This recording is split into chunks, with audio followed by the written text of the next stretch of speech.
Meenakshi Faculty of Yoga, Science and Therapy, BSc and MSc Yoga. Apply now. Chennai நுங்கம்பாக்கத்தில் தொழிலதிபர் வீட்டில் சோதனை செய்ய சென்ற அமலாக்கத்துறை அதிகாரிகள் அங்கு எம்எல்ஏவுக்கான பாஸ் ஒட்டப்பட்ட கார் நின்றதால் குழப்பம் அடைந்தனர். விரிவான விவரங்களை செய்தியாளர் சசிதரன் வழங்கிட கேட்கலாம். சசிதரன் வணக்கம். என்ன நடந்தது? மேலும் தகவல்கள் என்னென்ன?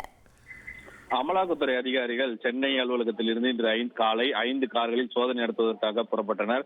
3 வாகனங்களில் அமலாக்கத்துறை அதிகாரிகள் சிஆர்பிஎஃப் உதவியுடன் நுங்கம்பாக்கம் பகுதியில் இருக்கக்கூடிய லேக் ஏரியா 3வது குறுக்கு தெருவுக்கு சென்று ஒரு முகவரியை தேடினர்.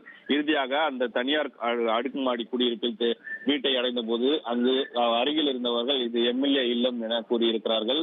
உடனடியாக அங்க வீட்டிற்கு கீழே இந்த பகுதியில் பார்த்தபோது திமுக கொடி பொருத்தப்பட்ட ராமநாதபுரம் சட்டமன்ற உறுப்பினர் காதர் பாஷா என்கிற முத்துராமலிங்கம் பெயரில் சட்டமன்ற உறுப்பினருக்கான பாஸ் ஒட்டப்பட்ட கார் ஒன்று நின்றிருக்கிறது. இதனை அறிந்த அமலாக்கத்துறை அதிகாரிகள் அந்த காரையும் வீட்டின் விவரங்கள் குறித்து எம்எல்ஏவுக்கு தொடர்பு கொண்டு கேட்டிருக்கிறார்கள். வாட்ஸ்அப் மூலம் அந்த புகைப்படத்தையும் அனுப்பி கேட்டபோது தனக்கும் இந்த காருக்கும் எந்த தொடர்பும் இல்லை எனவும் அந்த வீட்டில் உள்ள நபர்கள் தனக்கு தெரியாது என தெரிவித்திருக்கிறார்.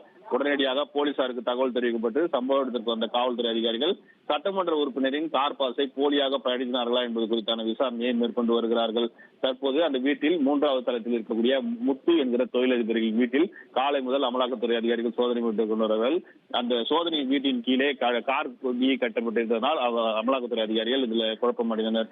தகவல்களுக்கு நன்றி Sasitharan. Meenakshi Faculty of Yoga, Science and Therapy, BSc and MSc Yoga. Apply now.